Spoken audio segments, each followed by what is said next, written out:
Well, welcome to Bristol City Football Club. What has the manager said about this opportunity to you?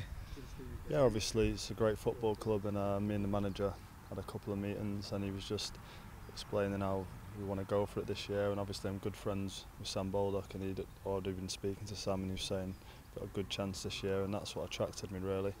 To come and play at a good football club, we've got a great chance of getting promoted. Yeah, a chance meeting on holiday has got you this move then?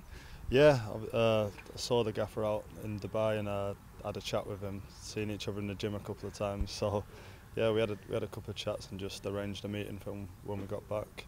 I've been talking to a few clubs at the time, but when I came and spoke to the manager and saw his enthusiasm and what he wants to do this season, that's what impressed me, and that's what made me want to sign in the end.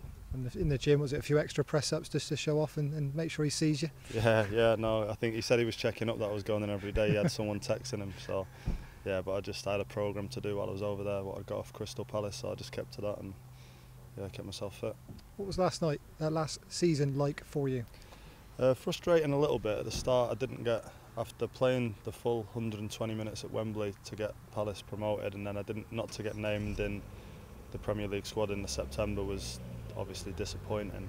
But I understand the transition of football. When a club goes to the Premier League, they make a load of new signings, and I was unlucky to miss out. A lot of the lads were surprised by it, and I had an operation at the time anyway, so I got that sorted out. And then when Tony Pulis took over, he said straight away that he wanted me back in the dressing room, back involved, so that gave me a lift. And I was involved for a few games, not as many as I would have liked, but it was such a big squad and we were doing so well at the time that you couldn't really argue. The team were performing every week, so a little bit frustrating. I had a chance to go out on loan to a few clubs, but Tony Pulis didn't want me to. He said he'd need me and he wanted me in the dressing room and stuff, so it was a little bit frustrating towards the end. So obviously just looking forward now to come and playing some football and being part of a good team.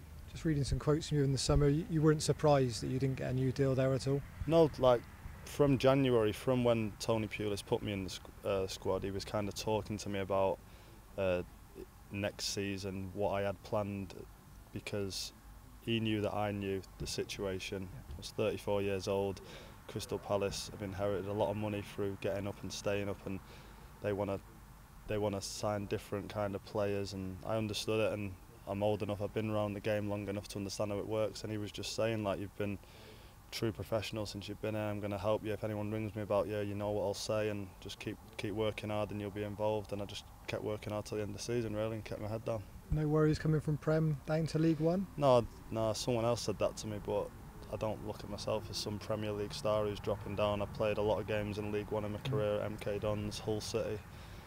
So I've been around all the divisions, and no, it's not a step down to me. It's just a step in the right direction to come and play some football in a good team. You mentioned Sam already. Did you speak to him about this role? Yeah, I spoke to Sam. There was interest in the season and last season, but obviously Tony Pulis didn't want me to go and stuff. So yeah, I always speak to Sam. You don't keep in touch with everyone you play football with, but Sam is a really good friend of mine. So yeah, we always talk. And yeah, he was obviously telling me it's a good club, good set of lads, good manager, and said they've got a real good chance this year, so that's what attracted me. Yeah, I know there's J. Emmanuel Thomas as well, and potentially more incomings over the summer. But when you come into a club and you want to try and build a relationship, I suppose that's a real boost to have. Yeah, and I know Corey Smith from Norwich as well, so I was at Norwich with Corey for a couple of years, so I knew a few of the lads, played against a few of them a few times. So yeah, it's nice to walk in and know a couple of faces just to help you settle in. But I've only known them for a few hours, but they all seem a really good group and great set of lads. I know it's always positive in the closed season, but everyone's geared up hopefully for a top of the table season here. Yeah, that's what we're going to aim to do. You shouldn't really talk about it at the start of the season, the old cliche, you got to take each game as it comes, but we want to try and do as well as we can and get the football club where it belongs and keep going up the leagues, and that's what we'll be all trying to do. We're not coming to mess about, we're coming to work hard for each other and put on some good performances.